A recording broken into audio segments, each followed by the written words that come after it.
Celé sa to začalo jednou 200-ročnou dutou jedľou. Jednou 200-ročnou dutou jedľou, dobrým nápadom a naučným chodníkom Čierna Mláka v Bardejovských kúpeľoch.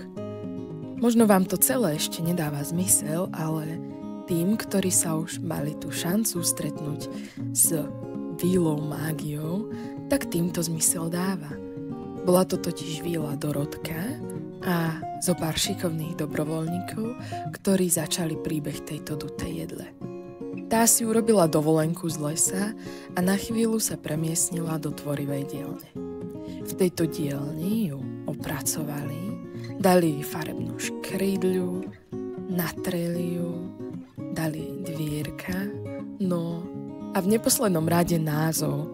Táto dutá jedľa už dávno nie je obyčajná jedľa, ale je to lesná knižnica víly Dorotky. Táto knižnica je určená pre veľkých aj malých, pre všetkých knihomolkov.